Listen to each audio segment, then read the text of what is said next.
Parce que la puissance de Dieu est dans son évangile. TV Grace French présente l'Esprit du Christ. Les paroles ineffables de Dieu sur les lèvres de Jésus-Christ homme.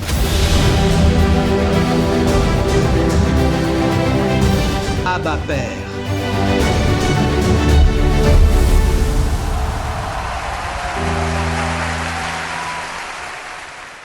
L'Évangile est la puissance de Dieu. Et c'est de ça que je voulais parler aujourd'hui. Parce que ce qui vous est arrivé à vous, ainsi qu'à tant de nations, c'est la puissance qui émane de sa parole.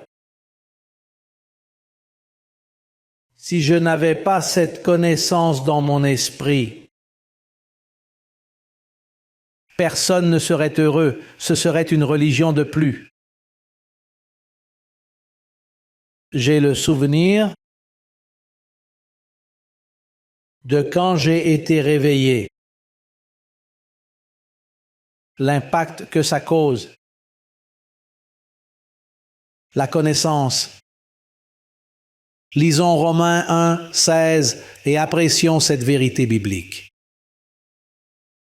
Romains 1, 16 dit « Car je suis fier de partager l'évangile de Christ, car il est la manifestation de la puissance divine pour sauver tous ceux qui ont la foi, d'abord pour le peuple juif, puis pour les non-juifs. » Mais il est dit ici que l'évangile est la puissance de Dieu.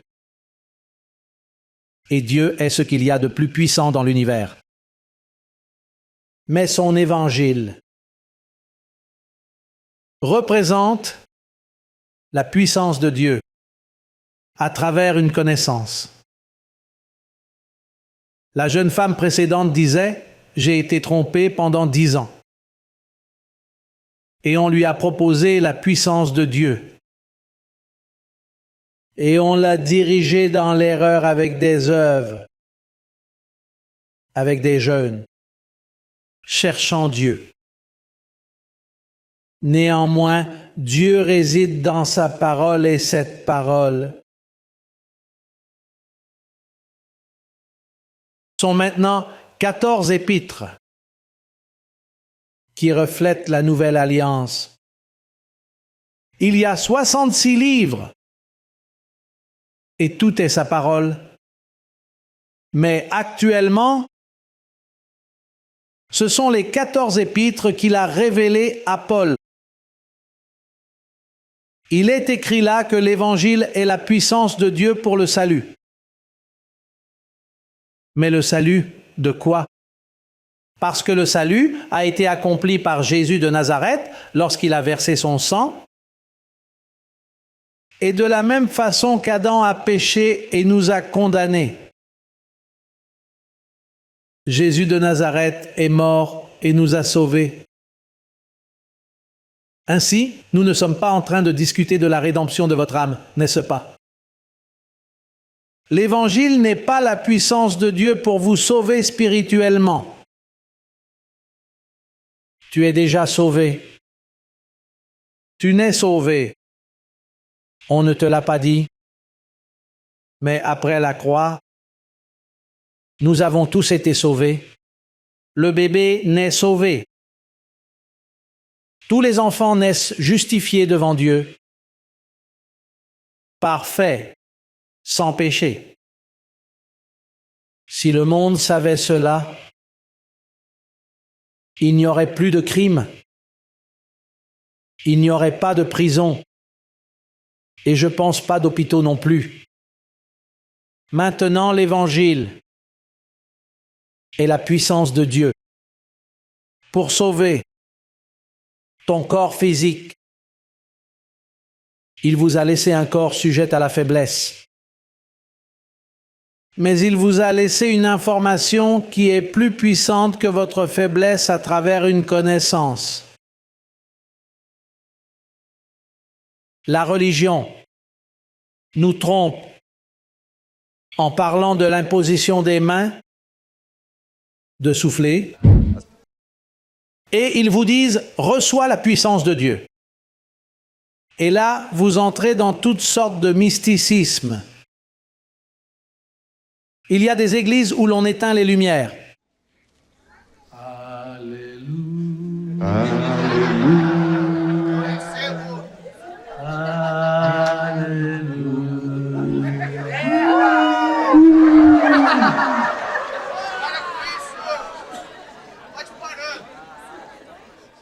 Il y en a d'autres qui attendent de s'élever dans les airs. Ils veulent voir des signes. Ce n'est pas l'Évangile. L'Évangile est simple. Il s'explique. Il s'écoute. Et il se reçoit. Au contraire, en entendant. Alors commence l'Évangile. La puissance de Dieu. Et te donne entendement, et te donne connaissance. Et cette puissance, il y a quelqu'un qui la régule et la contrôle. Et ce sont les anges. Lisons Hébreux, chapitre 1, verset 14, pour comprendre cela. Tous les anges sont-ils des esprits au service de Dieu envoyés pour aider ceux qui doivent hériter du salut? Des esprits? Des ministres? Alors, quand tu connais l'Évangile, tu le confesses.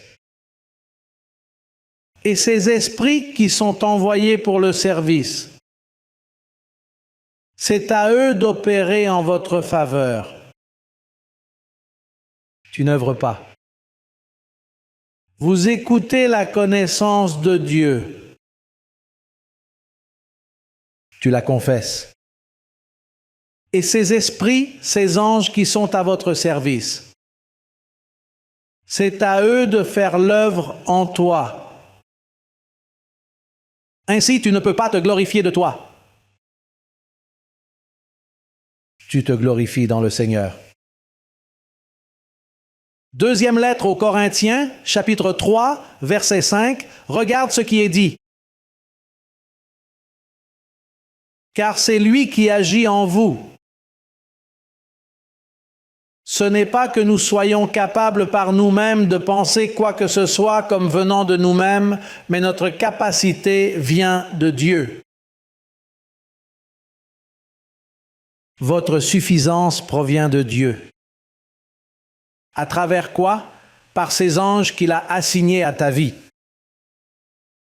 Ce sont des esprits envoyés au service de l'Église. C'est facile? Tu n'as rien à sacrifier.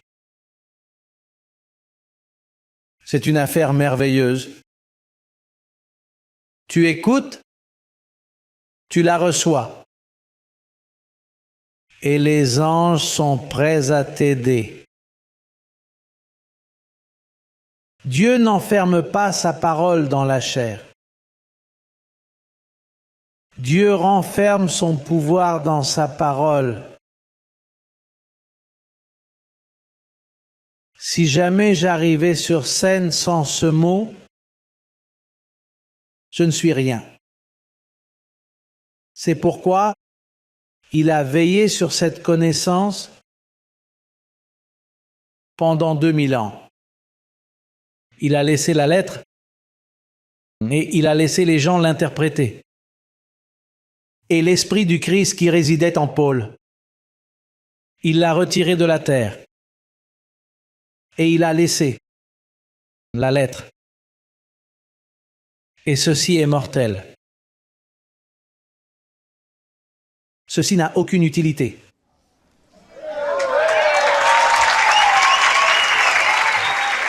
C'est un livre de plus.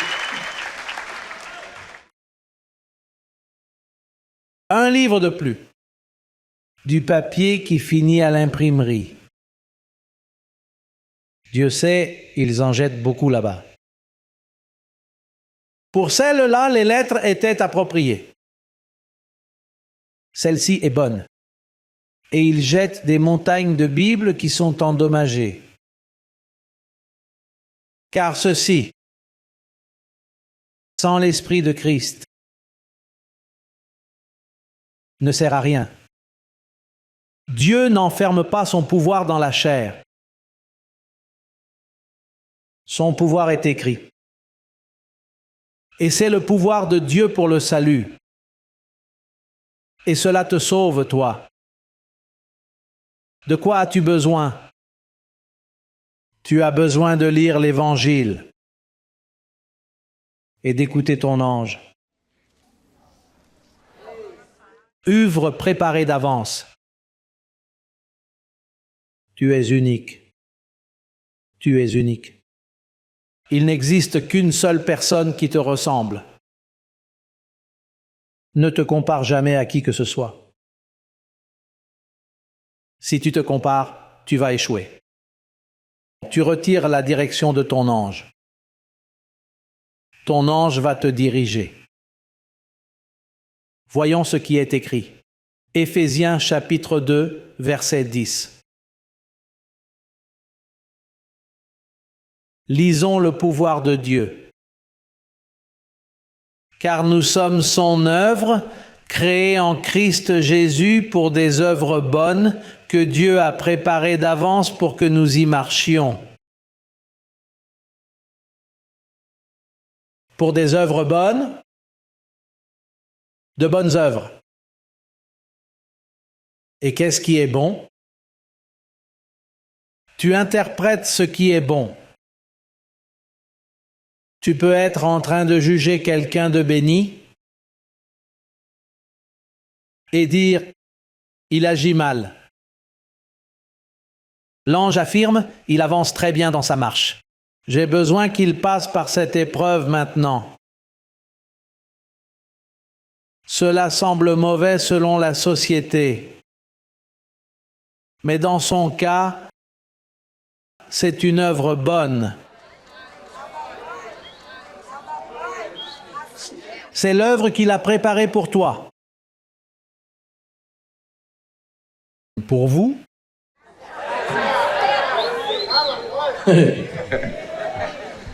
C'est toi? Oui. Tu dois apprendre à t'aimer. Ne te fais plus de mal. Arrête de te juger mal.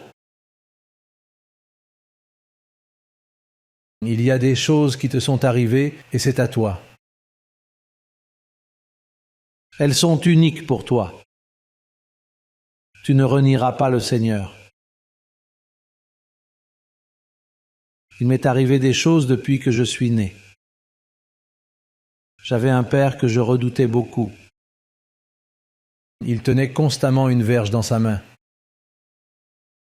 Et il me menaçait toujours. Et j'avais peur de lui. Pas de respect, mais de la peur. Il frappait ma mère. Et j'avais envie de le tuer. Je suis resté incapable car j'avais été trop jeune. Je le haïssais. Et par conséquent, la solution la plus aisée pour moi fut de me tourner vers les stupéfiants. Je me suis engagé dans la criminalité. Et je me suis fait mal là. J'ai beaucoup souffert. Et je n'ai pas appris à aimer mon prochain. Alors je me faisais du mal. Et je faisais du mal à celui qui était à côté de moi. C'est celui qui est le plus proche que tu blesses. Les autres, tu les traites bien. Le problème, c'est celui que tu as à tes côtés. C'est là que tu te défoules. C'est la raison pour laquelle ton mari a agi de cette manière envers toi. Et il a fait à tes enfants ce qu'il leur a fait. Parce que la souffrance qu'il porte ne l'a pas aidé à apprendre à aimer. Même cela, Dieu s'en est servi dans ma vie pour que je puisse avoir de la miséricorde aujourd'hui. Je ne peux pas haïr aujourd'hui. Cette œuvre de la chair. Rancune. Haine. Blesser les gens. Tout ça, on me l'a retiré. Je n'ai plus ça. Je ne peux pas. Car dans les œuvres préparées d'avance que Dieu avait pour moi, on m'a donné une formation parce qu'il savait déjà qui j'étais. Regarde Galates, chapitre 1, verset 15, afin de comprendre l'apôtre Paul. Mais lorsqu'il plut à Dieu, qui m'a séparé dès le sein de ma mère et m'a appelé par sa grâce pour révéler son Fils en moi, afin que je le prêche parmi les gentils, je ne consultais pas aussitôt la chair et le sang. Paul était juif. Il était zélé pour les siens, pour les Juifs. Le prophète lui a dit une fois, « Ne va pas à Jérusalem, car quelque chose de mauvais t'y arrivera. » Et Paul lui répondit, « Je n'ai peur de rien, j'y vais. » Là, ils lui ont donné 39 coups. Il est arrivé détruit. Il portait les marques sur son corps. Mais maintenant, il dit la vérité. Beaucoup d'années ont passé. Maintenant, il dit, « Mon Dieu m'a choisi moi depuis le ventre de ma mère. » Pas pour les gens juifs, mais pour les gentils.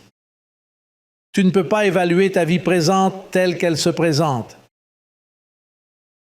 car tu ne sais pas encore quelles œuvres ont été préparées à l'avance pour toi et qui t'attendent. Tu dois patienter encore un petit moment. Ne te désespère pas avec ta vie. Attends ton ange, car il guide tes pas. Il mène ta vie.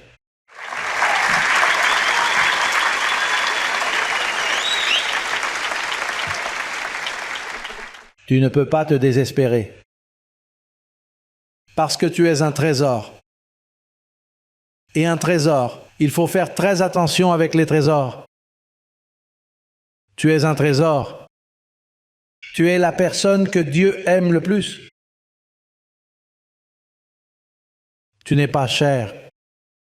Tu es fils. Tu es un ange avec une mission ici-bas sur cette terre. Qui a souffert? Nous souffrons tous.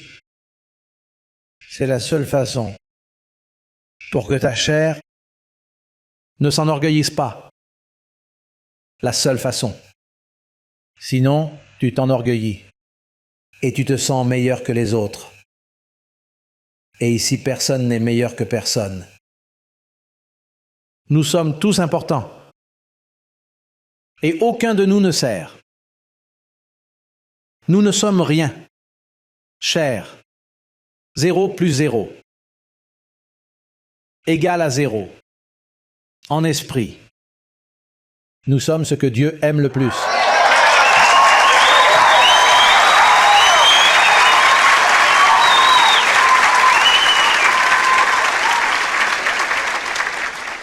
Il y a un passage dans la deuxième épître aux Thessaloniciens, chapitre 2, verset 11. Pour cette raison, Dieu leur envoie une puissance trompeuse, afin qu'ils croient au mensonge, de sorte que tous ceux qui n'ont pas cru à la vérité, mais qui se sont complus dans l'injustice, soient condamnés. Dieu envoie une puissance mensongère. Toutes les églises évangéliques, toutes les églises catholiques, toutes les religions, ils demandent du pouvoir à Dieu. Et Dieu est si bon qu'il leur envoie un pouvoir. Ne demande pas de pouvoir. Tu ne demandes pas le pouvoir. Ne cherche pas des expériences charismatiques. Remets tes pieds sur terre. Tu veux du pouvoir? Personne ne va te le donner, parce qu'il t'a déjà été donné. Le pouvoir de Dieu est écrit. Si cette puissance ne te satisfait pas, alors Dieu dira, on va lui donner un autre pouvoir.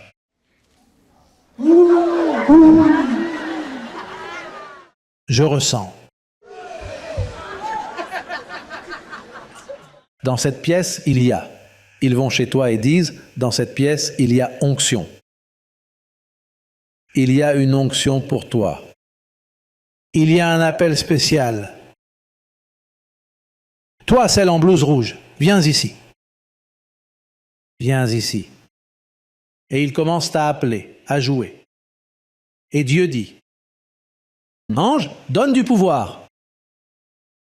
Et alors elle commence à tourner, ou elle se jette par terre. Sais-tu combien de personnes sont dans ce pouvoir en ce moment? Toutes les églises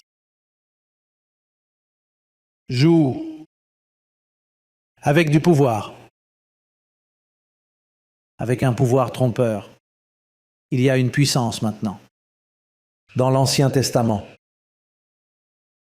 le prophète dit qu'il s'est réfugié dans une caverne. Et puis, une puissance est arrivée, comme une tempête. Le Seigneur n'était pas là. Et ensuite, il y eut une autre manifestation très puissante. Dieu n'était pas là. Alors ensuite, vint un sifflement doux. Là, Dieu était. C'est ce murmure doux que tu dois entendre. Il est accessible pour toi. Tu le connais. Tout près de toi se trouve la parole dans ta bouche et dans ton cœur. C'est la parole de foi que nous annonçons. Facile. Pouvoir de Dieu. Je suis plein du pouvoir de Dieu. Tu es plein du pouvoir de Dieu. Regarde celui à côté de toi et dis, tu as le pouvoir de Dieu. Écoute, ici, il n'y a ni tiédeur ni ferveur. Ceci n'est pas une congrégation de tièdes, ni de personnes ardentes. Si quelqu'un est tiède, ça peut être une visite qui ne connaît pas le pouvoir de Dieu. Mais tu vas lui apprendre à se réchauffer. Tu vas lui dire, prépare-toi à te réchauffer. Hébreux 10, 14. Par une seule offrande, il t'a rendu parfait pour toujours. T'es-tu réchauffé?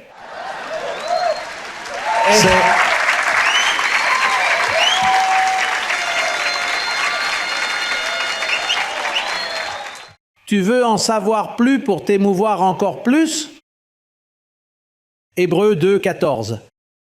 Puisque les enfants ont participé de la chair et du sang, lui aussi a participé de la même chose, afin de détruire celui qui avait le pouvoir de la mort, c'est-à-dire le ministère de la mort, la tromperie de la loi, c'est-à-dire le diable. Il est détruit. Tu es béni. Tu es complet. Tu as des anges en ta faveur. L'Église est en train de régner dans la vie. Un royaume de paix. Il s'agit de la paix mentionnée par le prophète. Nous la voyons se manifester. C'est ce règne dont Isaïe a parlé. Quand il viendra, il ne jugera pas par ce que voient ses yeux, ni selon ce qu'il entend dire. Mais il viendra et il paîtra le troupeau. Il paîtra le troupeau. Il le traitera pareil.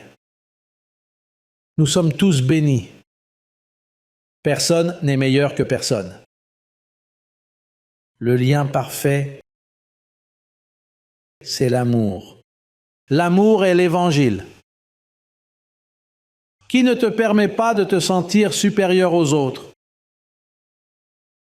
Que tu sais que ton frère et ta sœur, que nous sommes tous égaux. Trésor en terre cuite. Rio de Janeiro, je vous aime beaucoup. Je vous aime beaucoup.